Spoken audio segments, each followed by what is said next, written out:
Okay, so everybody, welcome back to day two of Agile Tour. It's really amazing that we have such a big event. This day is going to be full of amazing speakers. And the first one here is Dean. So welcome, Dean. It's an honor that you're opening today the day. So shortly about Dean. So you will see, apart from his charming personality, he is a business agility consultant, and he actually works in business transformation. He teaches departments, his mentor, his coach, and he just loves everything about Agile. So, Dean, I'm giving you the microphone, so please show us what you have for us today. Thank you, Inga, for the fantastic opening, and good morning, everybody. So yes, Inga's given me a good kind of high-level description of my background and the kind of areas that where I help leaders, individuals, and teams and organisations, particularly those individuals and organisations who recognise that the world is rapidly changing and it's extremely difficult to anticipate how we can achieve our outcomes in a rapidly changing world, and that's particularly where Agile excels. So the talk and stories that I'm going to share definitely ties into that, but quite interestingly, I'm not actually going to use the A word an awful lot. I'm not really going to use that word Agile an awful lot. But despite that, I'm hoping that you're going to be identifying with some of the stories they're going to be sharing. And hopefully I'm going to generate some conversation as well. So give me a moment while I share my slides. Stand by.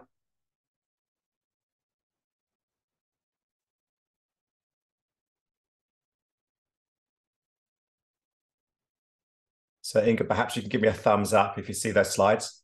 Fantastic. Okay, thank you. So this talk is about a leader's role in enabling organizational competitiveness, particularly where conditions are rapidly changing, and how can we create those conditions for continuous transformation. Before doing so, it's worth knowing that I've been fortunate enough to work for many different organisations. Certainly in the UK, these are household named organisations, and also some global ones as well, that of the logos people may recognise on this page here. Each of these organisations have taught me how leaders and teams and individuals have found patterns which allow them to support organizations to continuously transform. Conversely, they've also taught me stories of where leaders have been unable to find the right kind of fit for continuous transformation. So all these experiences across all these organizations, across all these years here, have culminated in this talk, where I'm going to be providing some tips and advice and stories and techniques that you could take away to help your leaders transform their organizations. At the moment, I'm a practice architect for a remarkable organization called Tech Systems, and they're helping major blue chip organizations find the best ways, contextual ways, appropriate ways for them to support their organizations to continuously transform. So as I mentioned, there's going to be a moment for storytelling, and I'd like to do this collectively with yourselves. It's not going to be a one-to-many conversation. I hope it's going to be a many-to-many conversation where we can share our knowledge and connect that knowledge to find out what new experiences or insights we may be able to share. So sharing our stories is definitely something that I'm going to be pausing to allow space for people to share their thoughts, experiences, and perhaps challenge my thinking as well, because I'm always learning myself. I've done this talk a few times now, and one thing that after the first talk or two, the first one or two times I've done this, people gave me feedback saying, Dean, this is all well and good, this is really theoretical, but what can we actually do? What can we take away and work with alongside our leaders? So I've introduced some tips into this talk. There's going to be 4 areas where tips are going to be described. So wherever you see this logo, there's going to be a tip. So to kick off, I'd like to introduce a quote from Jack Welch. And Jack Welch was the CEO of General Electric. a huge multinational organization, the most capitalized organization about 25 years ago, at the time when Jack Welch was the CEO. He said if the rate of change on the outside exceeds the rate of change on the inside, the end is near. So if the rate of change on the outside exceeds the rate of change on the inside, the end is near. I'm just going to pause there for 2 or 3 seconds just to allow us to kind of reread that, allow ourselves to interpret what that means, and perhaps consider how that might be applicable to us as individuals, our teams, our departments, our organization, or maybe even our sector as a whole, whether it'll be in financial services, in healthcare, in government, not-for-profit, charity, whatever it might be. Let's just pause and reflect on what this statement means. And in a moment, I'm going to invite some people to unmute themselves and just share what they make of this statement, and perhaps leave some thoughts in the chat. So I'll just pause there for 2 or 3 seconds.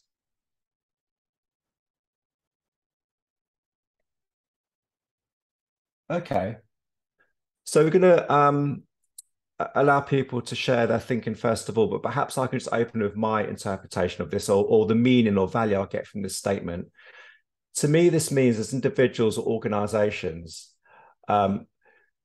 we may have an internal ability to recognize that the success that we had yesterday may not be as valuable as it is today, and maybe less valuable as it is tomorrow, particularly if the rate of change on the outside organization competitively, or the value that we're creating for our customers or beneficiaries, our internal capability needs to recognize that what was valuable yesterday may not be valuable for today, and certainly not tomorrow. So we've got to be able to at least match the rate of change on the outside to be able to allow us to kind of respond to that and continue to create value for those that we serve in the outside market or the outside world. So this is quite an important and fundamental personal journey that a lot of us have got to go on, and also a journey that you may be able to coach and consult with the leaders of our organizations so they can go on a similar journey at their pace. And there's lots and lots of ramifications as a consequence of this. So on that point, I'd like to just pause and see if there's any comments in the chat, or feel free to unmute yourself and just share your own interpretation of what this might mean to yourself, to your teams, and to your organization. Thank you. I'm not sure, Inga, whether anyone's kind of left any thoughts or comments in the chat. Anybody typing? Don't see any yet. Okay. All right. Okay. Let's move on.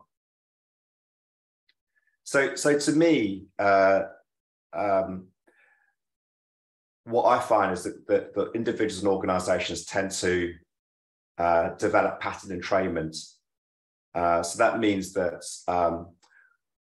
yesterday we may have found success, and we develop certain kind of patterns, which things like ways of working, being rather protective of our existing products or services, perhaps developing some kind of rigid structure around the way that we deal with our colleagues, different departments, different business units. We tend to develop incentives around establishing the status quo. Perhaps even our career paths, we tend to get rather pattern entrained in an expectation of what our destination is going to be next year, or the years and decades ahead. And that pattern entrainment around those kind of things tend to become more and more rigid.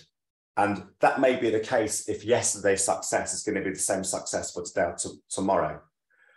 But the rate of change for many of us and many organizations, our internal ability to change has actually reduced when the world is becoming more and more dynamic, more and more rapidly changing.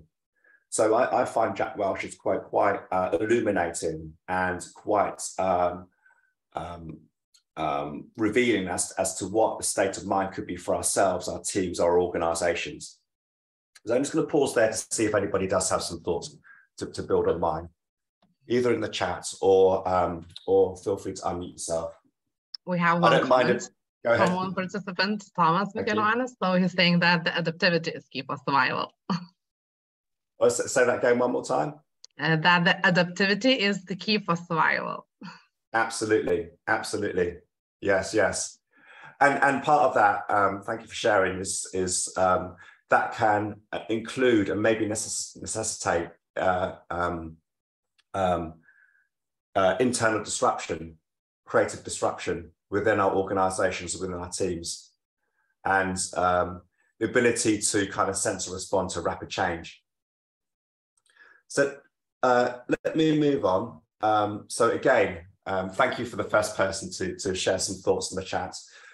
There's another opportunity coming up in a moment. In fact, I'm going to be running a Menti meet on this, so be ready for a code on Menti, which I'll invite people to go to on their phones, or on their laptops, whatever the device is. Do you want me to share it now? Just a moment. I'll introduce this slide. Thank you, Inga. Yeah, I'll let you know. So one way of looking at market disruption is to consider something called pest analysis, which tends to be taught at business school and business courses and so forth. But I think we can take that and use that to examine where we might be in terms of ourselves, our teams, our organizations, or a sector that we may be in as a whole. So pest analysis stands for political, economic, social, technology, legal, environmental. So the kind of things that we can look at are these factors. So let's have a look at the political landscape that our organizations are in. We know that there is an awful lot of disruption which is in the political landscape. You only have to look at the front page of a newspaper to see things which we didn't expect would happen a year ago, which is hitting us politically, economically, the rise of inflation, perhaps the reduction in GDPs leading to stagflation. Socially, there are many, many different factors, maybe spurred on by social media, maybe through the rise of populism, perhaps more the political front is affecting us socially. Technology, I mean, I don't have to share many words about that, but we do know that what was so last year or 5 years ago is not the case today and won't be the case. We cannot predict what's going to happen in 2 or 3 years' time. So this is another area where there's going to be a lot of market disruption for our teams and organizations. Legally, you know, there's lots of different things like trade wars or tariff changes, or how we may want to, or governments kind of open up markets, or businesses want to open up markets at different places globally. Globalization is going to affect the legal structure or the regulations which may affect our teams or organizations. And let's not forget the environmental pressures as well. Many organizations that we work for need to be able to find ways to reduce their carbon footprint. The way in which we trade, the way in which we kind of share goods, maybe even digitally, we need to be able to ensure that we provide digital services in a kind of environmentally compassionate way, such as reducing the carbon footprint.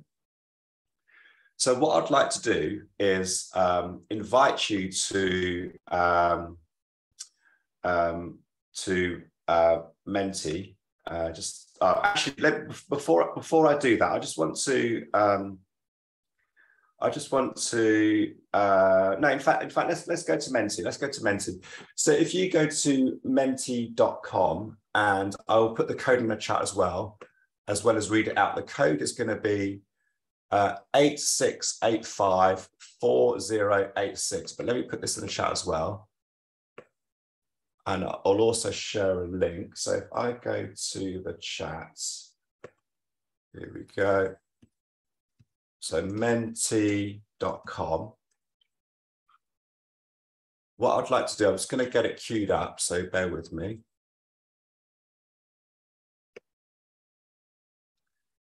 So maybe, Inga, you can just validate whether by going to those details, people can see a question: what disruptions are you observing?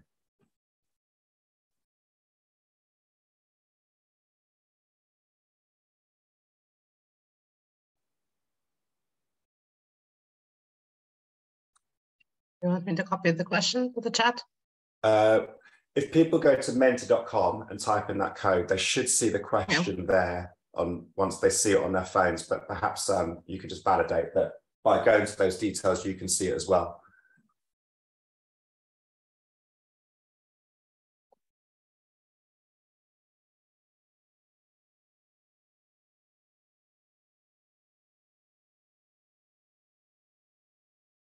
So when you go to those details, you should be asked with three. Okay, so people are beginning to add stuff now. So let me share my screen to show the results as they come through.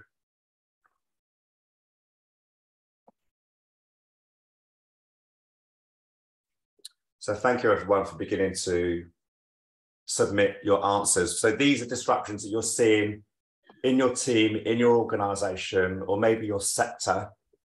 So what we're seeing here is inflation, COVID, unstable politics, economical, war, indeed.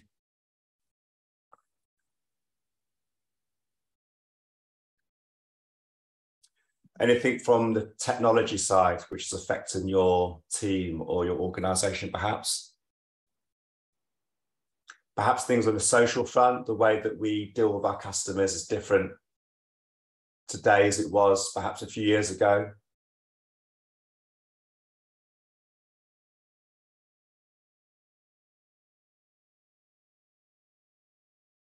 Metaverse, yeah, nice example.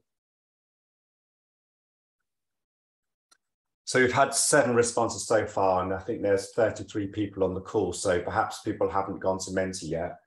So on the screen share, you'll see the link at the top, menti.com, and then there's a code at the top there, which I've highlighted.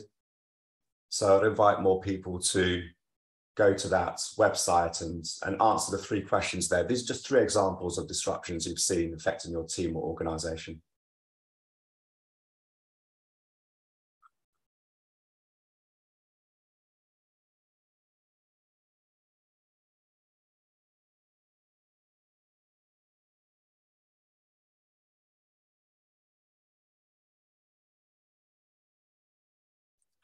Thank you. Fast changing environment.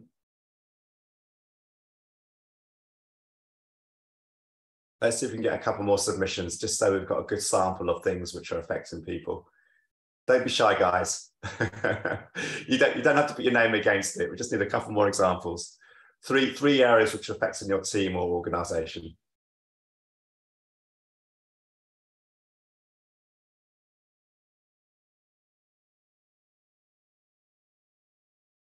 I think I heard Inga say there is a prize for participation during this track. So definitely, there's another incentive.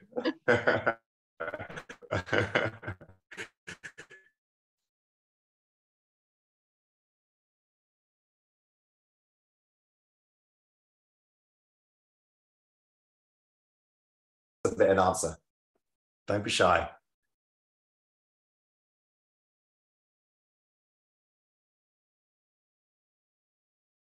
Component shortage. Thank you.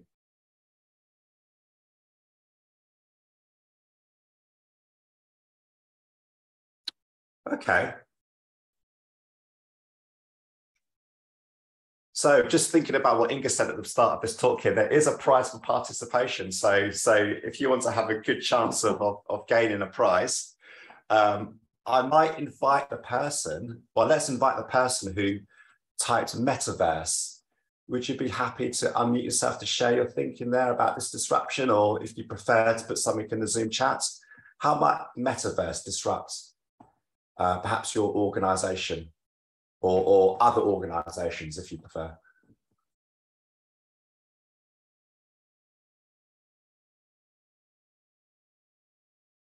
Or the person who wrote COVID, feel free to unmute yourself.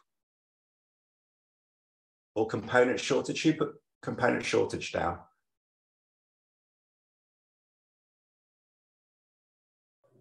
Yeah, hi. So I'm the one for component shortage. So it's pretty basic, just the uncertainty in the lead times for the hardware or manufacturing, and getting the orders in time. That's very hard to predict at the moment. Thank you, Tadas. Is this affecting your team or organization directly? Yeah, it does. Okay.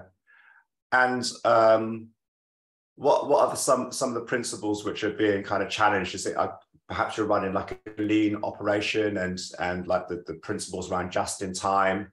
Are they being affected? As a lead time increasing perhaps?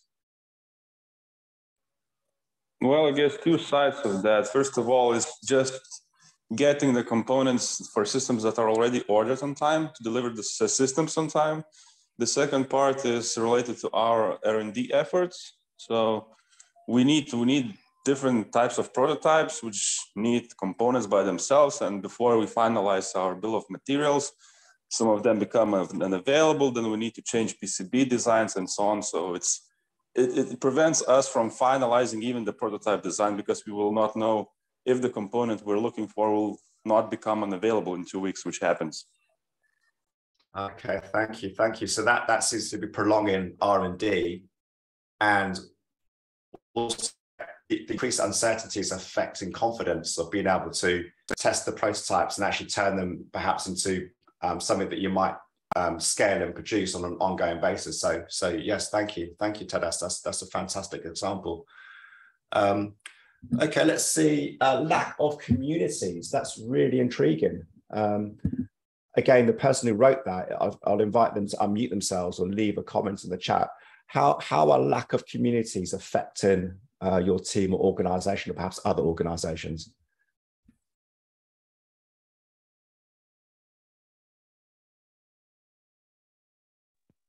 Hello, I wrote this. Thank you, Russell. Yeah, so it's like organizations sometimes, like teams boiling in their water, and they cannot jump to another pot, because like it's good to have internal communities at work to share the things. It could be like according to your to the job you are doing, or to some other things which are interesting. So for example, for us, so like 2 years working remotely, not everyone kept that promise to kind of meet people and share the knowledge, share the things they are like doing and so on. Because before, like, you come to the office, you meet people and so on, and now it's like you sometimes don't know what is cooking. If I'm talking about the internal ones, like at least what I'm personally missing, and the external ones, the ones like also in the city, other companies were kind of giving you spaces where you can organize, meet others, listen to their stories and so on. So it's like you are disconnected from other world, and you disconnected in your company sometimes.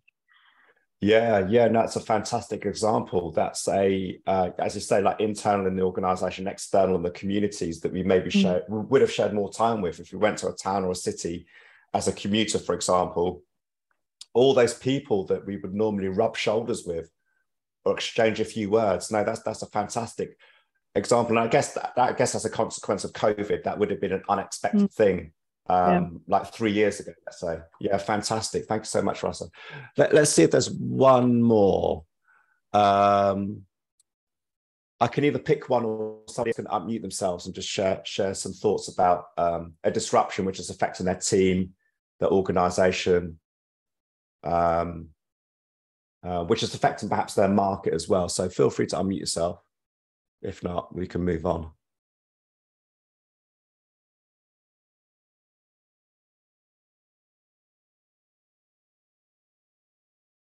Okay.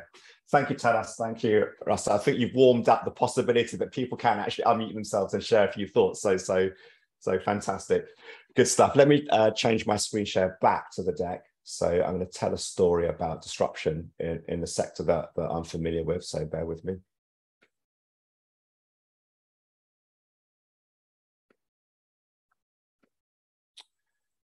So this particular disruption, Inga, can you just confirm that I'm showing my deck again? She said business model disruption. Thank you. So here's an example of a disruption that I've seen in the UK around in the grocery industry or the supermarket sector. And this is affecting one of those, or a collaboration they have with a company who is delivering food, traditionally takeaway foods to different local homes. So this particular company is called Deliveroo, and the retailer is called Morrisons. So Deliveroo would traditionally, via that app, take orders, and they would actually go and pick up kind of takeaways and deliver them to customers' homes. Nothing radical there. That's been around for more than 5 years. And Morrisons would traditionally provide goods and services in their supermarket stores, large stores, or local convenience stores, or perhaps click and collect, or perhaps e-commerce. But what's really interesting is Morrisons has decided to collaborate with Deliveroo, where Morrisons have become almost a supplier to Deliveroo. So Deliveroo can actually provide a sub section or sub selection of Morrisons goods or and products, and actually send that via Deliveroo. So Deliveroo actually becomes the retailer, and Morrison actually becomes the wholesaler or the supplier to Deliveroo. So to us, this might not seem like a particularly large business model disruption, but within these organizations, this is actually quite a big shift for many managers, senior leaders, and stakeholders about how they want to present themselves to their customers. So particularly for Morrisons, which has been around for over 120 years, to be able to trust and partner with another organization to have their goods supplied by a different organization through a channel which is radically different to what they're used to, this is actually inviting market disruption or internal disruption within their organizations. And I think someone's mentioned in the chat that we need to be able to transform ourselves. We're going to need to be able to kind of move with the times, or actually kind of invite disruption and potentially chaos and uncertainty, rather than leave those things for market forces or competitors to do themselves. And we have to respond. So it's being proactive rather than reactive. So this is actually quite an interesting example. Another example of business model disruption is the shift from gas or petrol or diesel driven vehicles to the electric transmission.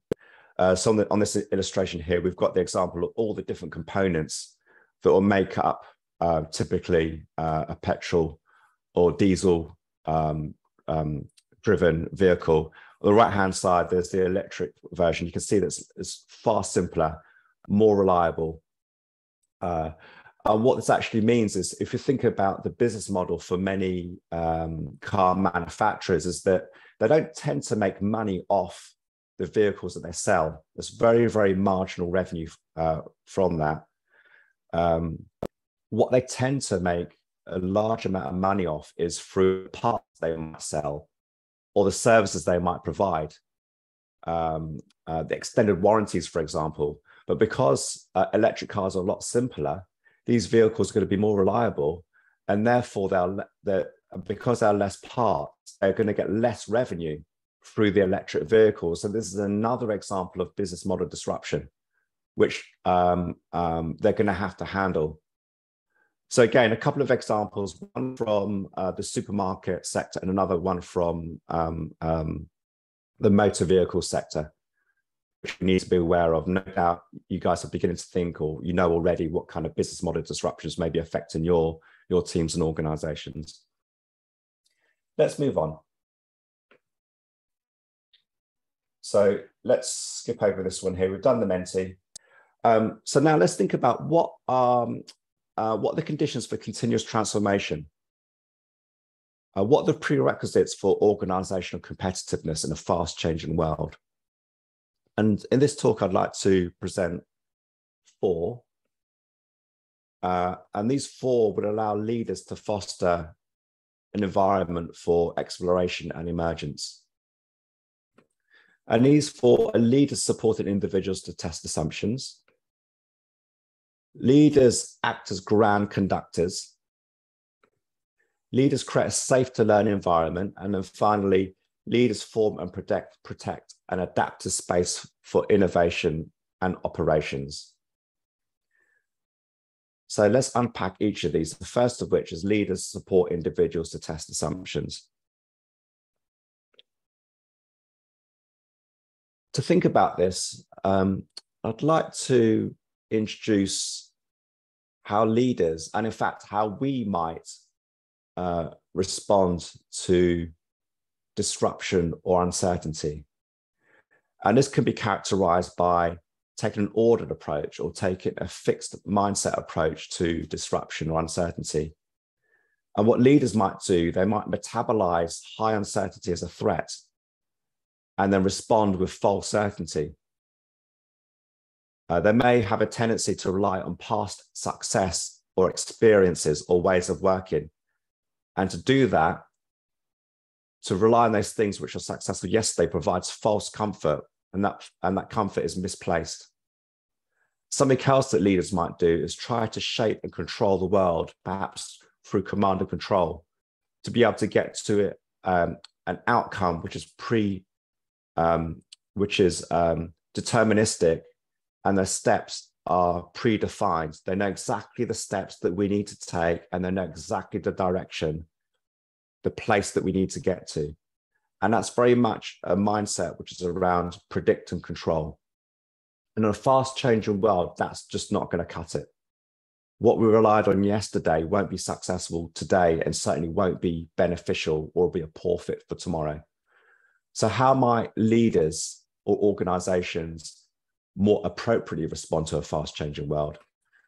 This could be described as taking an adaptive response, or choosing to exercise and develop a growth mindset. So a leader or a group of leaders might choose to acknowledge and share the fact that they don't know. So it's actually showing vulnerability and curiosity. And they might ask, let's see what to do. And in order to do that, they actually ask questions amongst their peers, amongst their staff, within a particular business unit or particular team. And through that collective wisdom and idea generation and diversity of thought, we begin to scan the world for different ideas. We seek different voices, and these could be individuals who are traditionally dissenters. And through that, we can collaborate with people to take new approaches to enable others. And the important bit is to create the conditions for emergence and experimentation, because leaders don't have all the answers. And there may be other people or kind of suppliers or different managers or team members who may actually come up with their own kind of experiments and thoughts for emergence to occur. So I'd like us to remember this dynamic when organizations or leaders could be somewhere in the middle. So the ordered response versus the adaptive response, the fixed mindset approach or the growth mindset approach. What I'd like to do is invite people back to Menti. It's the same code again. Let's see if we can get more than 12 people to respond to this one. So if I just queue up the next question, if you go back to menti.com, those who are already there may get prompted to go to the next question. So it's menti.com, the code is 86854069. I'm going to share my screen to show how the results are coming through, so bear with me.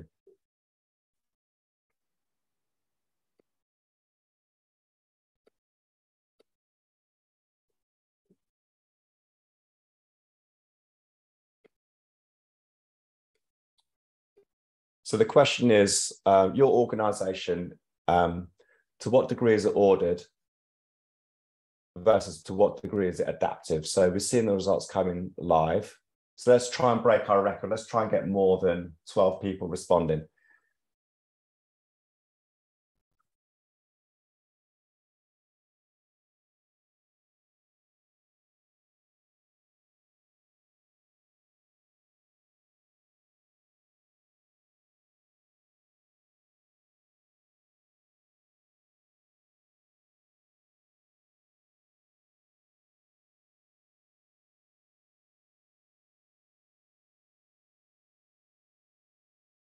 Got 11 people so far.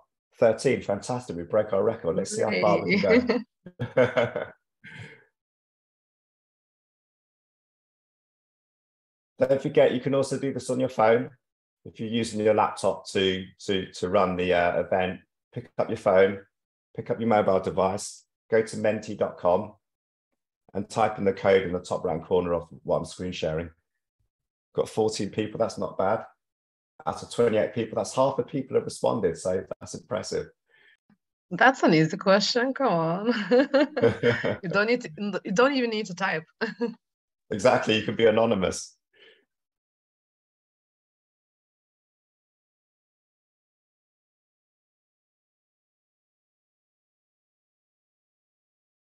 Okay, let's have a look at these results here. Feel free to continue typing in your answers. It's quite fun to see how the shape of the distribution changes. So the average is 3.4, which is actually a bit more than more towards the right than what I normally see, which is fantastic, really interesting. The distribution, though, is there seems to be two kind of groupings. One towards the right of 3.4. So there are examples where teams and organizations are being quite adaptive, leaders are being quite adaptive. But then also looking at the left, there is somewhat large body of teams and organizations who tend to be more ordered, tend to rely on past success and past experiences and past ways of working, or maybe even past products and services. So that's quite interesting. Again, I'd invite anyone to unmute themselves or share a thought in the chat, what they take away from this, and perhaps a story they can share from their team or organization, or perhaps the leaders that they work with.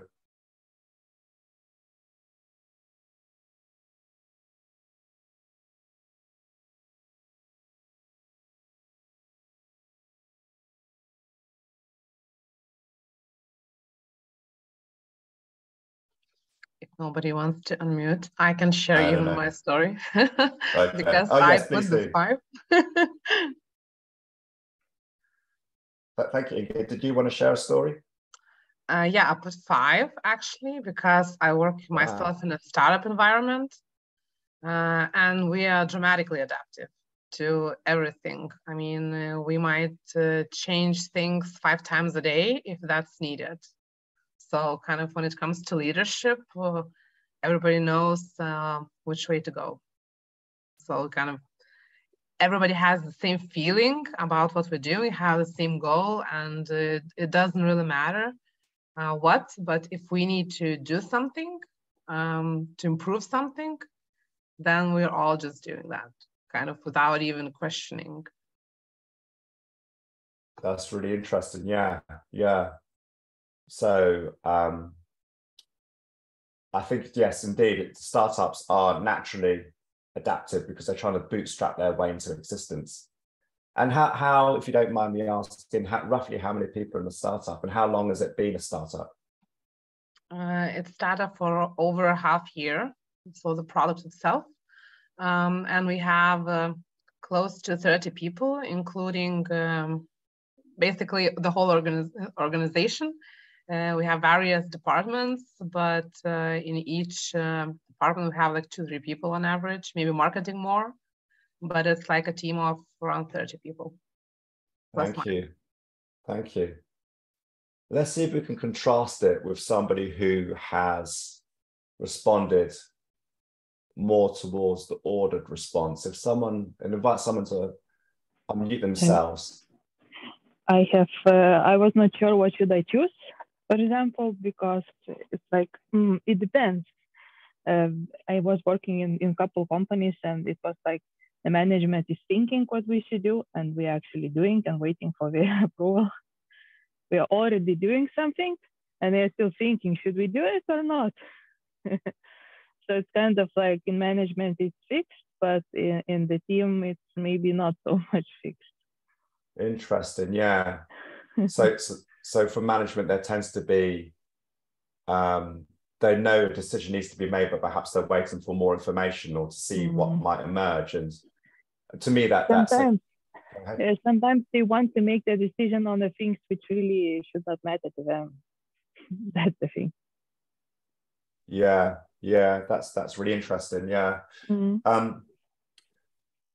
There's a difference that there's like almost like eternal boiling, sometimes that's called, is that we've got a decision and it's just boiling forever on the stove or the hob, where there could be a danger of going down the other side as well, of premature decisions. So I guess as a management team, we need to know where we are. Don't suffer from eternal boiling or making premature decisions. Yes, that's a really interesting example. And if you don't mind, Rasa, how, just comparing it to Inga's example of the startup being around for half a year and around 30 people being in the organization, Rasa, how long has your organization been in existence, and how big is it? All of them were huge and old ones. Okay, so we've seen a pattern emerging. And yes, it's the same. It's the same in all those old ones and huge ones. It's the same. Indeed. Indeed. Thank you, Rasa. And Inga, you put your hand up. Yeah, we have a question from Agile. So she's asking how adaptability is linked to the size of the company. Absolutely. Absolutely. So yes. So taking Inga's example here is that I guess there's two factors. One is, why does the organization exist? What is their concept or their kind of market proposition? Because they need to validate a problem solution fit and then a product market fit. They need to rapidly test the market. And no doubt organizations such as Inga's have got only so much investment before they need to go back to the investors. And so they for more money. And so they need to demonstrate to the investors that they've got an idea which could be viable in the market. And so they have some kind of financial runway of a few months or a very, very small number of years. So that is one factor of small startups, which means they've got to be very, very adaptive, have that growth mindset, be able to test ideas early and often. When it comes to the site specifically, what tends to happen is small organizations tend to have the social structure to have a clear destination, a clear North Star, and the ability to collaborate very, very quickly, or be able to kind of pivot very, very rapidly. And I think also the characters of those individuals are pioneers. Whereas in large organizations, they tend to have, say, hundreds or thousands or tens of thousands of people, where the sheer number of people mean they need to put in place organizational management structures, which mean there needs to be a degree of specialisms, and those specialisms can create silos, which means there's only communication, or most communications happens within those silos or within those kind of discrete products or services, which means horizontally across the organization, through those thousands of people, communication or alignment tends to weaken. That might be okay if they want to maintain and perhaps continuously improve their existing products or services, their existing market offerings. But as the market moves on really quickly, that inhibits the ability to explore and have cross-functional teams or cross-functional units across those different silos. And that inhibits the ability to be adaptive. They take a more ordered approach to change. So I'm not sure if that helps answer the question. Feel free to unmute yourself and build on what I've shared.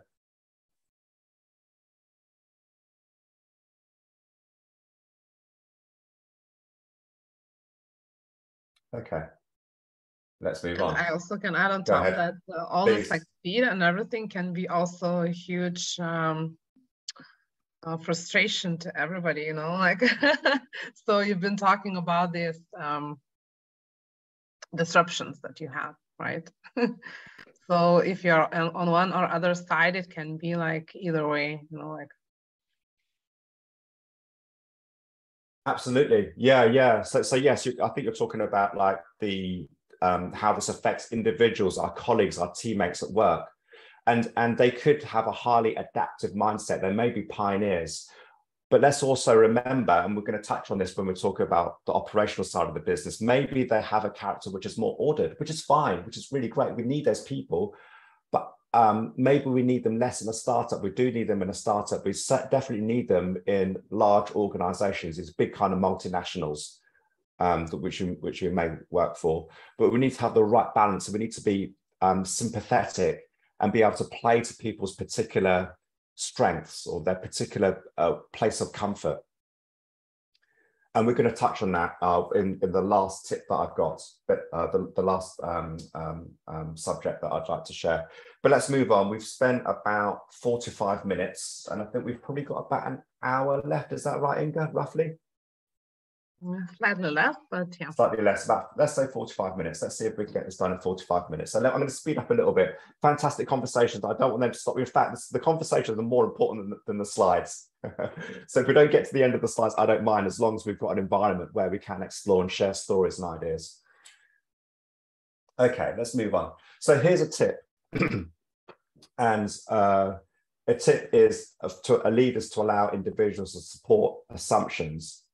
And this may not be new to everybody, but I would bet it's an approach which has not become established in all the areas where it should, to be able to create that, to support an environment for adaptation, exploration, and emergence.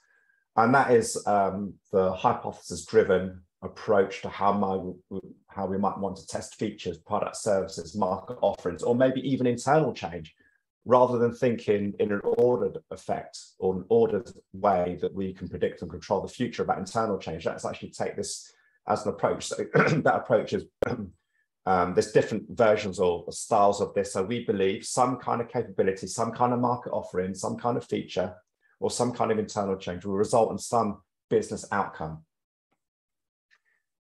And this, we've got to think about leading indicators here, which tend to be behavior changes. So we believe by doing this will result in some kind of outcome. We have confidence to proceed when we see these measurable things in the market. And some of us may be thinking about minimum viable products here. So again, this isn't to ourselves revolutionary, but this may be something which is new and challenging for our colleagues and team members within our organizations. So think about minimum viable product. This is what's the minimum we can do to maximize learning and deliver value to our customers. So to me, there's different ways in which we can define MVP. I like the bit at the end where it says, and give value to our customers, because we don't really validate whether our ideas, our propositions are right until customers are actually willing to pay or give up something, give up their time, give up their money, give up some kind of something valuable to themselves. So what's the minimum we can do to maximize learning, which our customers or the beneficiaries are going to pay for or give something up for? And here's an example. Let's think about McDonald's. So McDonald's are a traditional company. They have their existing products and services. There's a degree of innovation, but also within their restaurants, they're also innovating as well. So this illustration here shows table service. So this person at McDonald's is actually delivering food to the table. They wouldn't have done this 5 years ago, or perhaps 10 years ago. On the left-hand side, we see a point of sale, an EPOS, an electronic point of sales terminal, where customers can actually go up, see what's available, choose what they want to have and purchase, and maybe collect it at the counter or have it served at their table. So again, they wouldn't have done many of these 10 years ago. So they have a belief that this electronic point of sales is going to be beneficial to the organization, to their customers. And this belief needs to be tested, and we need to adapt to how customers are responding or how colleagues are responding. So let's have a look at this. So the objective, the business objectives, they want to trial maybe a third idea of cryptocurrency payments, perhaps in a particular location, let's say in North America. So so this is the reason why there's a problem or there's an opportunity, due to the substitution threat of customers choosing crypto payments, and this could be very small, perhaps under the 35s, and perhaps only 0.5% of that particular customer segment have a preference or have a desire to pay not with euro, pounds, or dollars. They prefer to use cryptocurrencies, and that's threatening how McDonald's would tend to kind of receive payments from customers. Due to that threat, we believe offering payments by crypto at our EPOS terminals in the US and Canada will result in early adoption by young adults choosing to pay with those cryptocurrencies. We'll be confident to proceed when financial transactions can be completed in less than 2 seconds. So if we have a look at that terminal in that image on the left-hand side, we're able to integrate the technology so it's fairly seamless, so they have a good customer experience. There's repeat usage of some popular, maybe the top 3 cryptocurrencies of over 85%. So not only is the number of people growing, but also the people are coming back, repeat usage. So that shows a degree of desire. And perhaps in the areas they want to test this, perhaps 1.5% of that particular age group are choosing to pay using cryptocurrencies. And then an increase in customer satisfaction on Net Promoter Score can be attributed to the use of the cryptocurrency option. I think there may be one more. And also to protect ourselves from any external factors. The cryptocurrency fluctuations doesn't impact the revenue that we're getting from cryptocurrency payments, maybe no more than 15%. So we're protecting ourselves, we're containing risk. So I'll just open up for comments here, but before I do so, that last one there is really important, because there could be stakeholders who are quite averse, who may be quite resistant to this change. And the stakeholder in this example here may be saying, oh, cryptocurrencies are fluctuating an awful lot. But what we've built into it, we've built in their concern into this experiment, which we may only run for, say, 2 months. And if the fluctuation is more than 15%, we're not going to continue this experiment. We're going to pull it. We're not going to scale it. So an interesting point here is that when it comes to experimentation, innovation, and adaptation, we want to be able to include the stakeholders who are resistant and work with them, not despite them. That's a really, really important fact. And that's demonstrated by the 5th bullet point there, that 5th condition when we would choose to continue this experiment or maybe scale it after a small number of months. So I'm just going to pause there to see if there's any thoughts or questions or any kind of experience of using an approach such as this.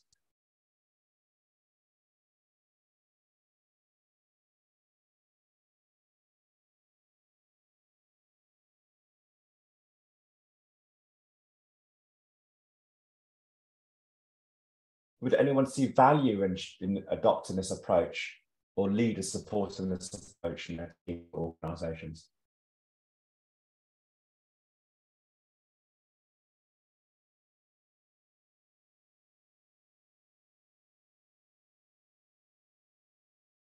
Okay, let's move on. We spoke about how leaders can support individuals and teams to test assumptions, and we gave an example there of taking the hypothesis approach. And we also gave an example where leaders need to actually support those teams there. Remember, I said there could be stakeholders who are quite resistant. So the leaders need to be able to invite those stakeholders to co-design the experiment, to design in those concerns into the experiment. And so the experiment can actually run. There's another tip here as well, which I'll come on to point number 4 here, about how if their stakeholders are extremely resistant, the leaders can actually protect the team from those stakeholders who are quite resistant or want to preserve the status quo. But let's move on to point number 2, not point number 4, and this is leaders acting as ground conductors. So I'd like to speak to some concepts from a gentleman called David Marquet, who wrote the fantastic book, Turn the Ship Around. And some of you guys may be familiar with the book or maybe read the book. What he's recognized and what I've recognized, and no doubt people on the call may have recognized, is that if we think about the organizational structure where we have the teams and the individuals at the bottom, and at the top we have the leaders who tend to make decisions, and they're at the top, at the apex of what could be described as a pyramid. What tends to happen is teams and individuals who are closest to the customers and at the bottom of the organization have the information, but not the authority to make decisions in the right context and the right kind of decisions. What tends to happen is information is pushed up or sent up to the apex of the organization for a decision to happen, and that decision comes back down again for all those different layers of management, all those different levels of hierarchy. And let's suppose for information at the bottom to get to the top and a decision to happen to get back down again for the decision to be implemented takes 6 weeks. And 6 weeks may be generous in many of our organizations. In a fast changing world of rapid disruption, 6 weeks is just not going to cut it for a decision to be made. And secondly, that decision has been made in isolation. The leaders aren't close to the problem. The teams and individuals closest to the customers are. So there's a couple of problems with this kind of model. just to repeat that again, one is the delay in a decision to happen, takes too long in a fast changing market. And secondly, the decision is made out of context. So this is one where information is passed up to authority, for authority to make that decision, for that decision to come back down again. So a better way of doing this, and I'll describe an example of doing this, is rather than pushing information up to authority, push authority in the right context and the right speed down to where the information is, down to where the teams and individuals are. And it'd be great to see where your organization is, or if you don't want to think about your own organization, perhaps think about another organization which you may be familiar with.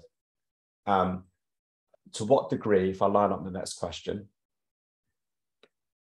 to what degree does your organization push information up to authority or push authority down to where the information is? So let me screen share that. And again, I'll invite you to go to Menti to respond to that. So let me share my screen so you can see the code.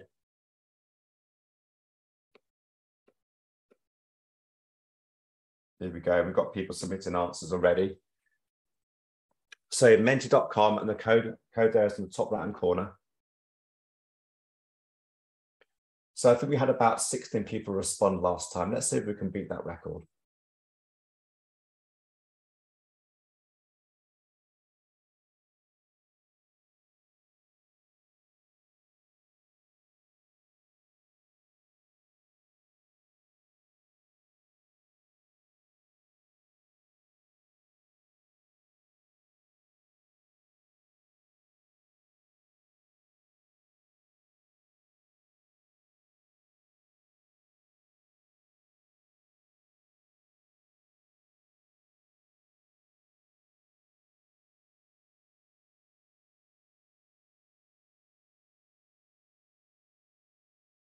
Okay, 9 people so far.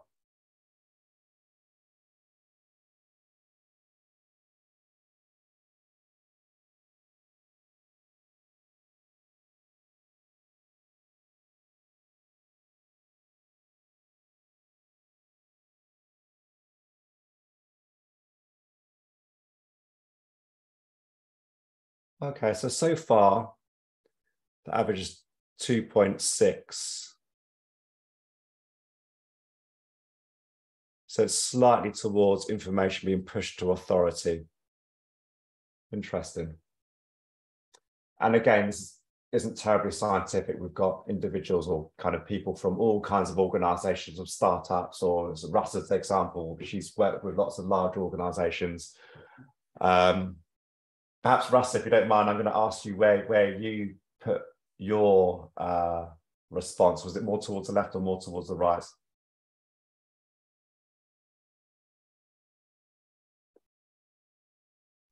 You know, that bigger number, I think. Yeah, more towards the right. Okay. Yeah. How about you, Inga? Where would you place your response? I put in the middle because we have both way situations, I would say, depending on what is the case. I think that last bit you said is terribly important. It depends on the type of decision. So let me go back to the screen share and build on that response.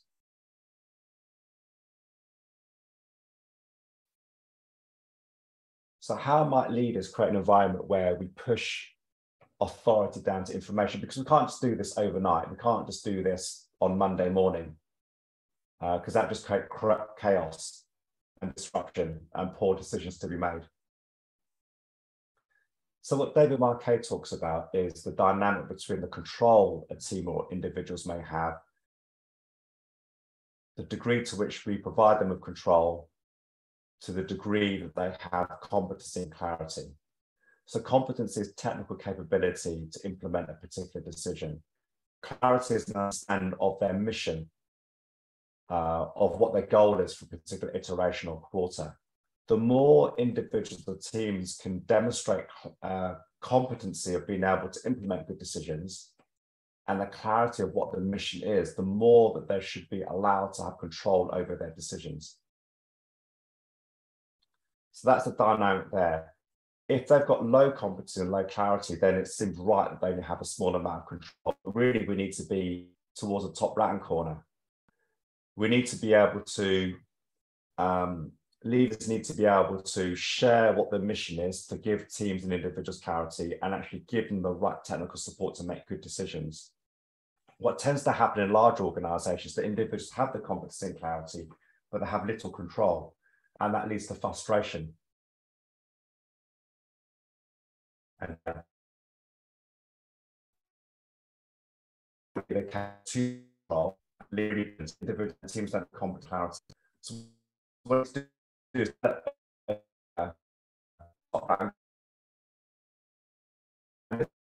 increments should have this balance of support between the lead team.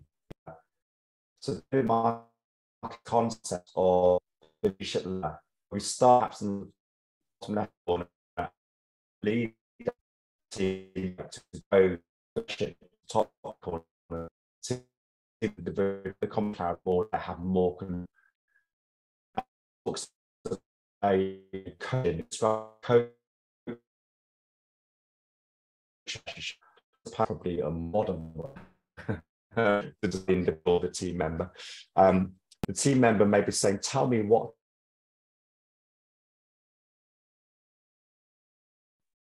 Okay, it seems we have some technical issues, so let's give us a second to bring back.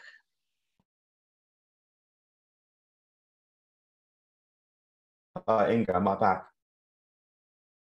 Yeah, I'm back. Okay. Let me do the screen share again. I think I lost connection there for a moment or something happened. Okay, so I was talking about a technique that David Marquet has introduced to help develop that relationship where team members can have more control and demonstrate competence and clarity. So the relationship may start with the team member asking the leader, tell me what to do. What the leader can respond with is saying, I'm not going to tell you what to do. I would invite you to share what you think. And this could be happening in the first few days or first few weeks of that relationship. So already by inviting the team member to say, I think this, allows them to demonstrate the technical capability and the clarity of the problem, the opportunity they're working towards. And then in a few weeks' time, or in a couple of months' time, the individual may be comfortable saying, I think this. And then the leader would move up to step number 3 and saying, okay, I'm not going to share what I think or focus particularly on what you think. Perhaps let me know what you recommend. So what do we recommend with this proper opportunity, with this particular feature, with this particular market decision or product capability? And then the individual responds with, I recommend. So there's even more clarity and demonstration of technical competency. And you can see where this is going. I'm not going to talk through every single stage, but we need to ideally get to a place where the individual or the team is showing intent. This is called intent-based leadership. And this is a key concept which David Marquet talks about, to allow teams to be able to gain more control under the guidance and support and within ever-increasing guardrails that the leaders actually enabling and working collaboratively with the team. And this happens very rarely in organizations that I've worked with. I've seen cases of this happen once or twice. Maybe I can invite people to question or comment or perhaps share experiences where they've seen something like this happen, or perhaps examples of where this will be really, really powerful.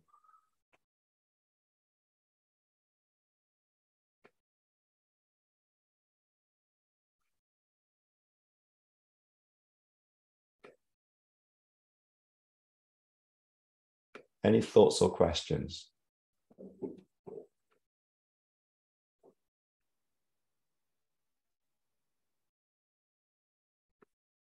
Okay. All right, let's move on. Let's move on.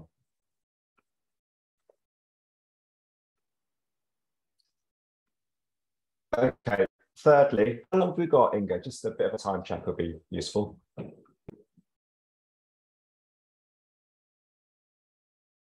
We still have 30 minutes. So 30 minutes. Okay, that's plenty of time to get to do number 3 and number 4. Okay, so on to the third one. A leader's creating a safe to learn environment. So this is the third condition for continuous transformation. Remember, we're talking about how can we foster continuous transformation.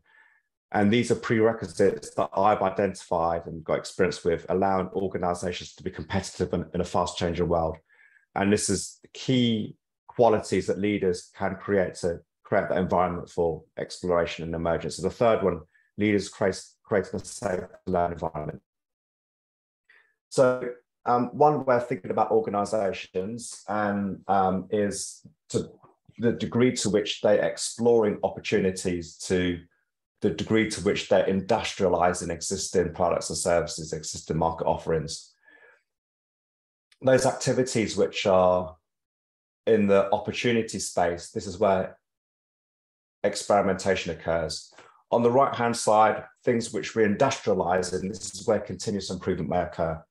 So this is taking existing products and services and making improvements to some degree to adapt to changing customer needs, but it's somewhat limited.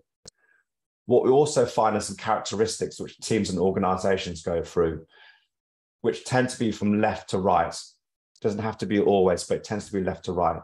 So here we're beginning to innovate on the left-hand side, and we found something which is successful, which may be only 1 in 10 ideas. And of those ideas, we choose to sustain and which are right for the market, and we're getting the right revenue. We begin to automate that, and then we may optimize it. So this is looking for things like operational excellence, and then we actually stabilize it. And this is a continuum from left to right. And an organizational leadership team should support leaders, support teams to have the right balance across the portfolio of activities.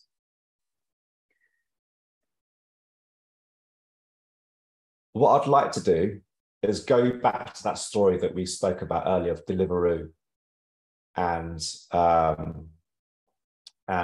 Morrison's. So remember, Deliveroo was an early stage company who's partner of Morrison's to be able to sell Morrison's or deliver Morrison's goods to customers in, say, half an hour via the Deliveroo app. So what I like to do, even a chat on the conversation, just unmute yourself to share some thoughts of where Deliveroo was in 2013 when they were founded and where they are now. Where do you think they are with their activities across the spectrum of opportunities versus industrialization? Where do people think Deliveroo are and where they were 9 years ago?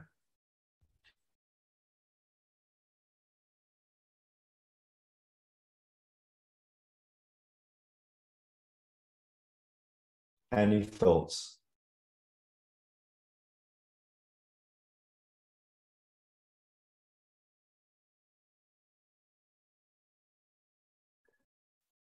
Do people think they are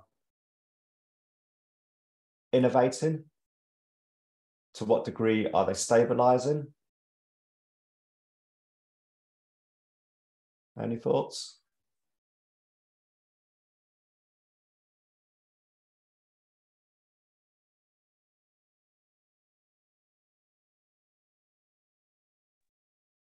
Okay, how about, go ahead, Rosa.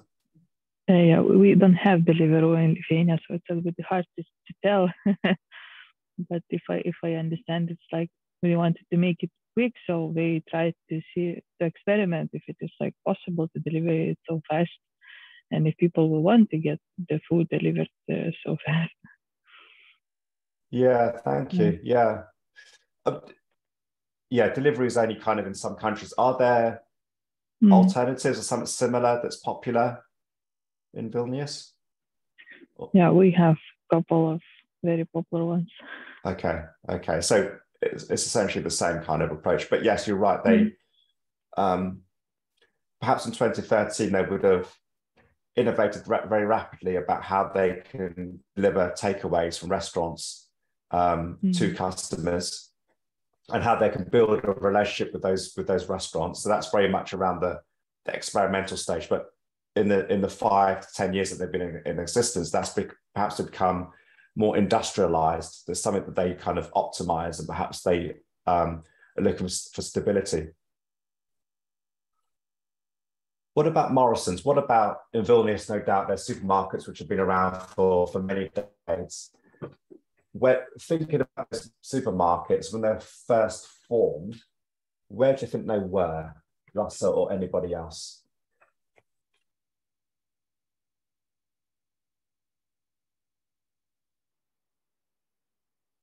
There were supermarkets who were experimenting with the delivery, but they were bankrupt. Indeed. Yeah, it was like, again, 5 or 7, maybe 10 years ago. Yeah, indeed, yeah. And now they would have stabilized and operationalized many of the ways in which they their value streams have become very stabilized and their market offerings have stabilized. Perhaps in the last 20, 25 years, they may have embraced e-commerce, but they would have taken a similar journey. Now, thinking about this example here, let's think about Morrison's, this incumbent organization which has been around for many, many decades. With this particular venture of Deliveroo, where do you think that is on the spectrum for Morrison's? They tend to be around industrialized, but with this experiment, they're on the left-hand side, aren't they? So this is a really simple example of where organizations which have been around for many years, they can actually invite disruption, invite exploration, invite innovation, opportunities where authority could be pushed down to information of how customers or partners are responding to change, to the actual team doing the experimentation. So even though Morrison's have been around for many, many years, they have the ability, the culture to allow experimentation to still occur. So they've got a balance of many activities on the right-hand side and some activities on the left traveling toward the right. So just an example of that occurring. Okay, let's move on. I'm going to jump over this because we don't have an awful lot more time. So remember on number 3 here, leaders create an environment for safe to learn experimentation. And what I'm screen sharing now is a piece of work done by the organizational psychologist, Ron Westrom. And he studied many, many different organizations, and he characterized organizations into 3 broad areas: pathological, bureaucratic, and generative. So pathological organizations tend to have issues where the messenger may have some really important information which needs to be shared and acted upon. They tend to be shot. They tend to be outcasts or really not welcome. A bureaucratic organization tends to be neglected. The messenger is actually trying to communicate something, but they're not being listened to. A generative organization is one where the messengers actually welcome and support and actually trained about how they can be even better at sharing information, any news, any problems, or any opportunities, any risks. Other characteristics is pathological organizations tend to be orientated around power. Bureaucratic ones tend to be based around existing rules, which may be around for a long time and may be a poor fit. And then generative organizations tend to be oriented around performance which supports individuals and teams to actually find performance, those good indicators in the market. Give an example of NASA. So NASA is an organization which has traveled through some of these cultural characteristics. They were highly generative when they were first formed in the late 50s, early 60s in response to Sputnik. They were highly generative, but they moved to bureaucratic. So they're highly generative with their programs such as the Gemini program, the Apollo program, putting the first man on the moon. And they create an environment where there's a high degree of collaboration. Messengers and the message was shared across different specialisms, deep specialisms. Risks were shared, and bridging, which I'm going to come on to in point number 4 in a few minutes, was encouraged. So this is bridging between different disciplines, different engineering groups, different leadership groups. And so there were many, many successes. But as the decades moved on, they built upon their success and they built deep specialisms, silos emerged, moved them more towards a bureaucratic culture. And this actually contributed to some disasters, such as the Challenger disaster, which occurred in 1986, where unfortunately the Challenger space shuttle blew up with a loss of 7 astronauts on live TV, broadcast around the world. And what was quite interesting is there were messengers trying to warn leaders, do not launch on this morning. It was a particularly cold morning. And there was a failure in the booster rockets, which helped launch the shuttle into orbit. And on these booster rockets, there was a sealant called the O-ring. And the O-ring was never tested to have confidence that they will create a sealant around those booster rockets. Unfortunately, on that particular cold morning, despite the warnings from the engineers and the suppliers of those rockets, and they launched the space shuttle, the O-rings failed, it caused the booster rockets to explode, caused the rockets to explode, and therefore the loss of life of 7 astronauts. And this is a real shock to NASA. They recognize they're a bureaucratic organization, and the decades since they've gone back to becoming more generative. There's been a few other disasters characterized by a difficulty moving from bureaucratic. 2003, if I remember correctly, the Columbia space shuttle disaster occurred, where there was a failure again in the launch of the rocket, meaning when it was re-entered, there's a compromise in the wing of the shuttle. And there were warnings from the suppliers saying, we've got to be really careful about particular components of the space shuttle. But again, the messengers were neglected. There was narrow responsibility. There was no bridging across the different departments. Cooperation was compromised. So I just want to quickly quote something from the book, Barry O'Reilly, from the book Unlearn, about NASA's journey. NASA was having tremendous success with its manned space program. So this would have been in the 60s. The organization, while that was happening, there were sown seeds for failure, creating false intellectual superiority and impenetrable towers of information. So this is the creation of silos. We may see this within our own organizations. In time, these towers turn into silos and they stop information from moving across the organization. So in this example, the engineers who were developing the booster rockets had information to share with the leadership team saying, do not launch on this cold morning. This became a very real problem for NASA and led directly to catastrophic failure with the resulting loss of life. So I think he's talking about the Challenger disaster here, and perhaps the Columbia shuttle disaster as well. So this is an example of Ron Westrom thinking about organizational cultures, and what I've been talking about so far, and the stories that you guys have shared, is about how leaders can actually support their teams and organizations to look at ways in which they can gravitate towards the more generative approach. Okay, I'm going to skip over that last mentee because we don't have an awful lot more time. Another example, another tip that we can consider is something called what I call enabling governance. And this is actually quite a busy slide, so I'm going to take it step by step. But before then, I'm just going to mute myself and have a sip of water, just a minute.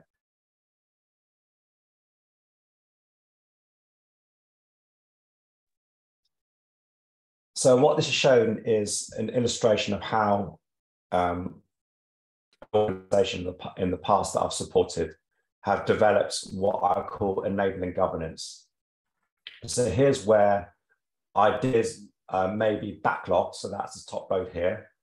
And the kind of entry requirement for that is that backlog idea, that product feature, that service that we want to bring to the market needs to have strategic fit. It's got to be aligned to the strategic ambition. The governance around there is no governance. Anybody can do that as long as they believe it has some kind of strategic fit to their team or department or organization. However, the confidence of these are really, really low. And we may want to present many of these to the market. The measure of success, if we go ahead of this feature idea, is about customer behavior changes or stakeholder behavior changes. So again, these are qualities of leading indicators.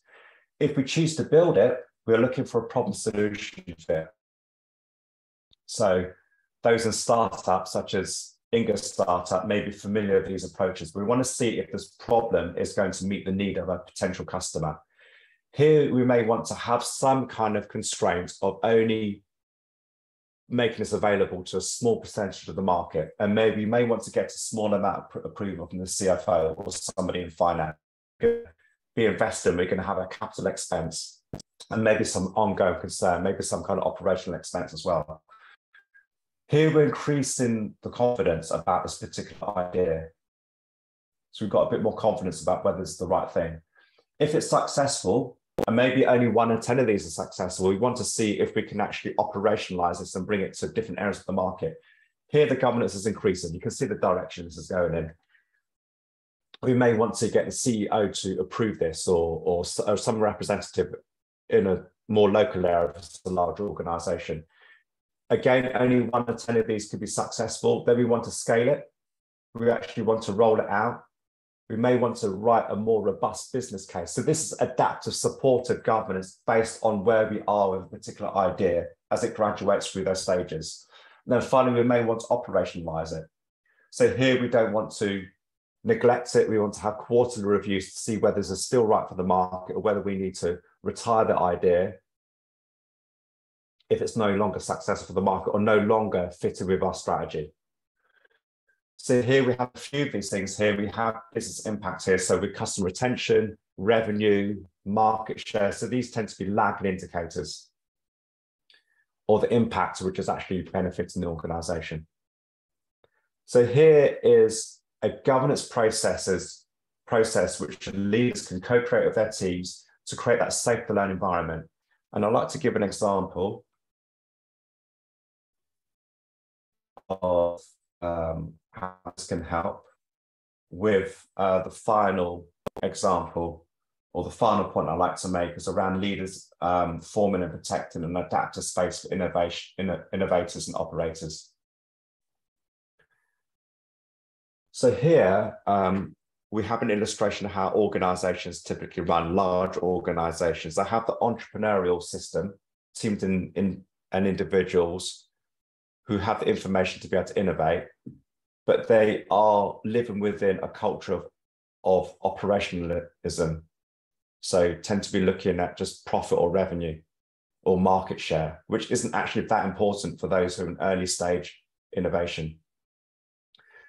There's pressure which exists, and there's pressure from the operational system, which stifles the emergence of the entrepreneurial system. But what we really need to do is find an environment through those leaders where the entrepreneurial system can actually enable, not only exist, but enable the operational system to adapt. And this is the work from an academic called Mary Albeen. I've got her name in the bottom right-hand corner. Before I move on, Inga, I just want to do a quick time check. How much longer do we have? We have 15 minutes, but I think you would want to keep 5 minutes for Q&A. Yeah, okay. Thank you. So we have a situation here with an operational system. The culture there may be pathological, maybe bureaucratic. It's stifling the emergence of the operational system. What we need to do, says Mary Albeen, is look for opportunities where we can enable the entrepreneurial system to actually help the operational system, and where they meet is something called the adaptive space, where that can actually find a viable future. So seeing if we can make improvements to the products which are in status quo, or actually bring new products to market. So what we need to do is provide maybe start small, think big, but start small. Find individuals on the operational side who have an appetite and show willingness to actually work with those who are on the entrepreneurial side who are innovating. And this is an area called the adaptive space where frank debate can occur, where we can actually run experiments with stakeholders who are resistant. We run experiments not despite them, but with them. Remember, I gave that example earlier of the cryptocurrency experiment. There could be stakeholders really resistant to the fluctuations in the value of cryptocurrency. We want to be able to build in that element of risk with that stakeholder. So we do that in the adaptive space. And decisions are made rapidly on data and insights. So an example of this is actually happening is with a client that I supported a few years ago. They were a supermarket client, and the status quo were customers coming into their supermarkets, choosing items they want to buy, putting them in their shopping trolley or the basket and going to the checkout to make payment. And supposing this is a small local convenience store on a busy lunchtime, customers would have to go up for a long time or not even come into the shop because the queues were going to be too big.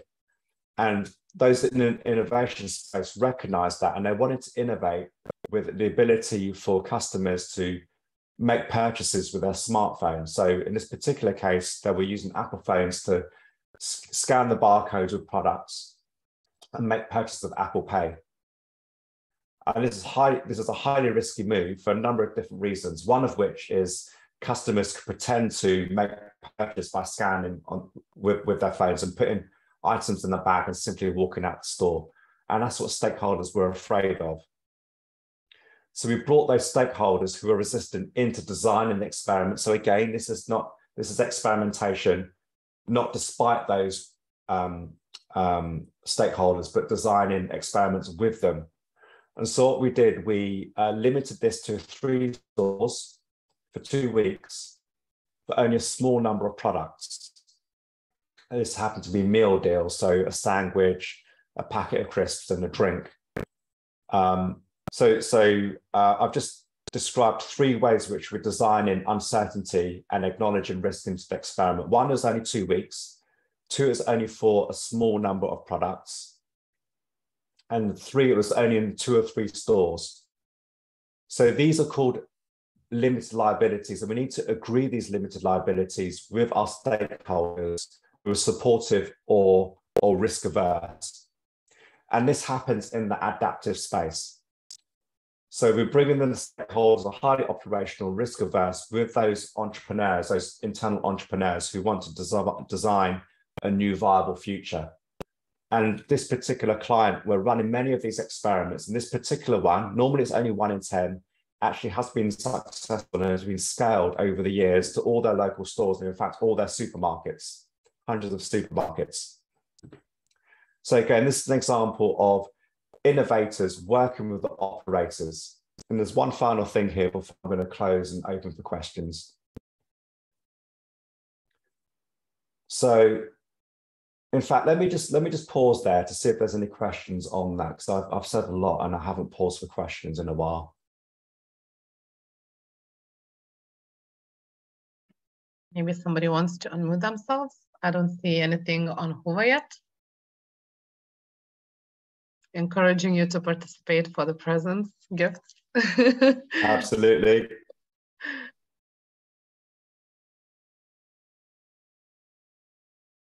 Okay, maybe let's move somebody on. wants to share their experience. Yeah, indeed. Yeah.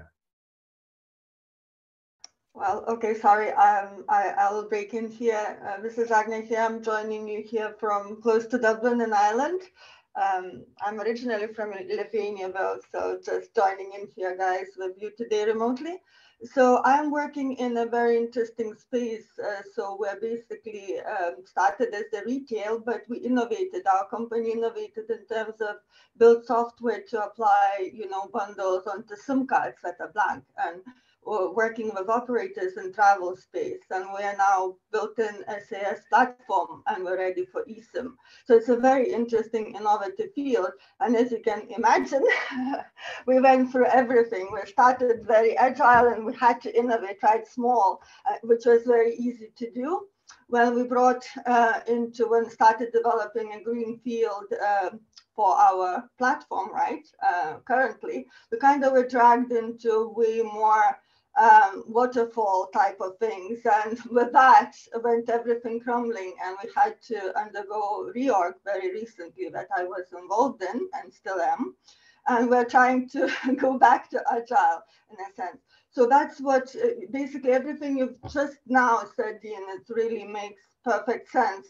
So basically you want to try really small, so you get insights from, you work closely. In our case, we have a lot of retail stores in Heathrow and in other airports, where we get insights due to travelers providing that to our retail sales agents and so on. So we have that touch, right? And then we try and see, it comes into technology, and we try, experiment. So we think that feature will be great to have because that's the insights we got. It's not always working, but it's kind of like a spike. You try it, you see it in a small scale, maybe within our local store or so, and you see what the feedback is. And sometimes it does pick up, so you continue, then you scale into more internationally then, and the bubble grows, right? And if it doesn't, you simply discard it, and it's lowering the risk and, and all the associated things with that.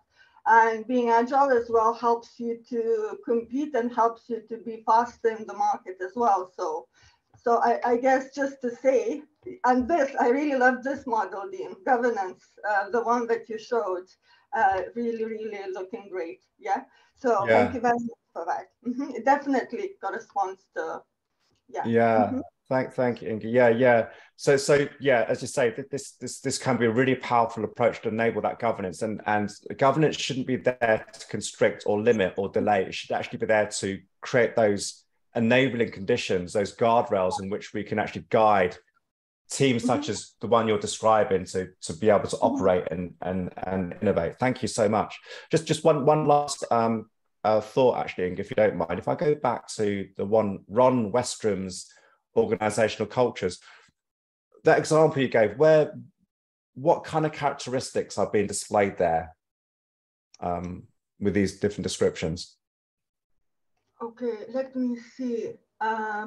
Within my organization, definitely at the point before the reorg, when I kind of tried to say we kind of were in a darker place, and I called it waterfall because it was waterfall, but it's all about the culture as well. So it's not only the processes, right, that we're following, it's the culture itself that went through that. I think it will be more, I don't know, it's something in between pathological, but probably not, maybe even more bureaucratic.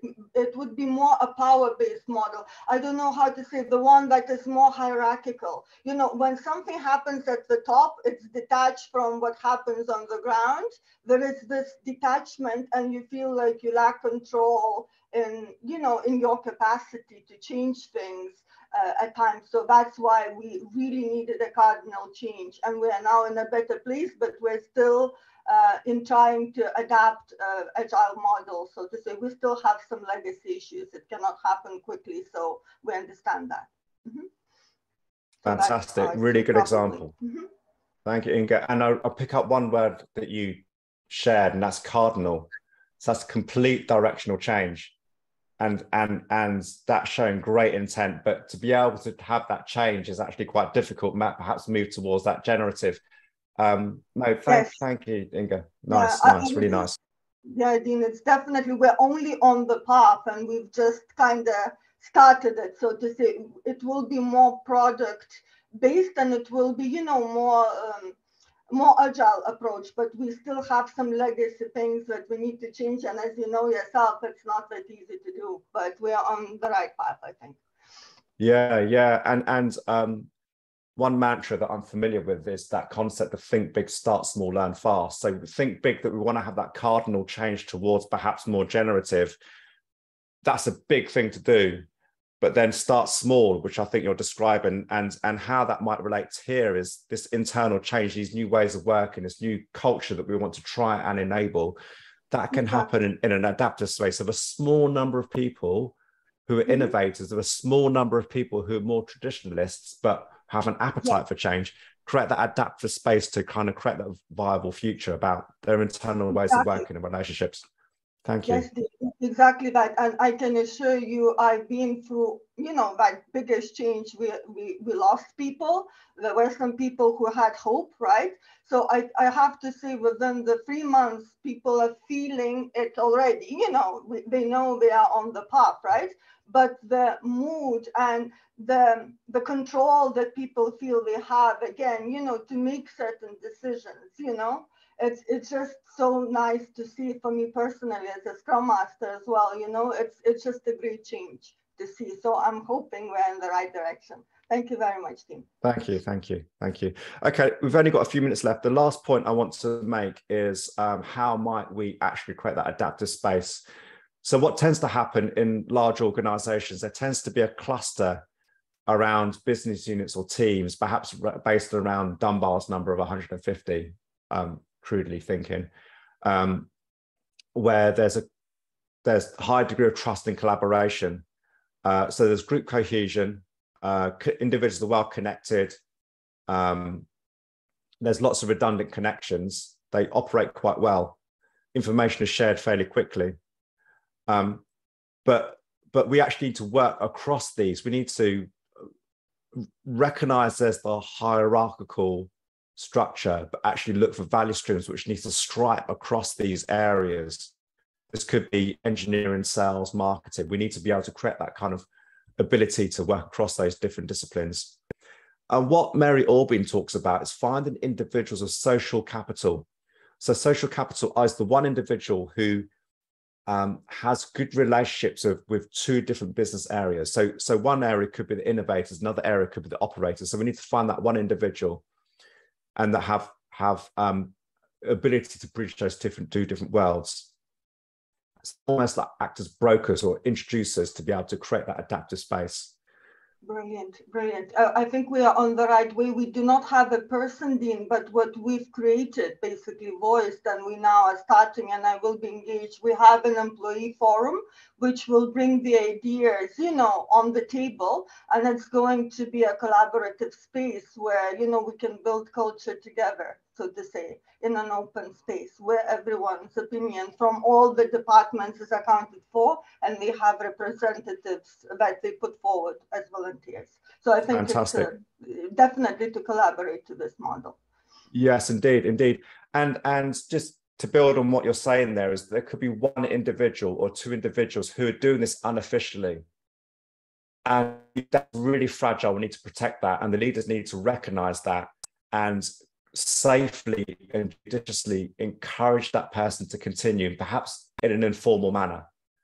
So again, this is talking about moving away from the hierarchy of what our normal roles and responsibilities are and innovate how we want to be within our organizations. So this particular person, the one with high bridging capital, we want to recognize and gently support them continuing to do that. Okay, and what we're trying to do here is prevent the operational system from stifling the entrepreneurial system, and the entrepreneurial system not only existing, but actually helping the operational system to adapt. Okay, so drawing to a close, we've only got a few minutes left. I just want to finish off by re-quoting Jack Welch. So he said that if the rate of change on the outside exceeds the rate of change inside, the end is near. So what I've been doing is sharing some conditions for continuous transformation, which will address Jack Welch's concern. And these are prerequisites for organizational competitiveness in a very, very rapidly changing world. And this is where leaders play their part to be able to foster exploration and emergence. Spoke about leaders supporting individuals to test assumptions. Spoke about leaders acting as ground conductors. Leaders creating a safe learning environment, and lastly, leaders helping to form and protect that adaptive space for innovators and operators to come together. And the very last tip that I had was finding that person with social capital to bring those two worlds together. The last thing I want to do and perhaps pause on is some examples of some of the tips that we discussed. And with that, I'd like to say thank you to the participants and everyone attending. It's been a great conversation, and I'd like to open up for any other questions or thoughts. I especially want to thank to Rasa and Agna for being active participants, and I hope nobody would argue that they deserve some presence. So Agna and Rasa, please contact me on Whova. You can find my contact there, and I will let you know what to do further. Okay? I will be sending you the American, thank you. Okay. And thank you, Dean, as well. Thank you very much, everyone. Thank you. Okay, and the last thing that I want to say before the end is that we have a Menti code for Dean as well. So I posted a link to Whova. So please leave your feedback. So thank you, Dean, so much. It was really a pleasure. It's really cool that you are taking everybody into discussion. Don't allow anybody to sleep, even though that's the first track today. So I want to wish everybody a good day. So we're going to have like a short break now and waiting for everybody to come back to the track at 12:30.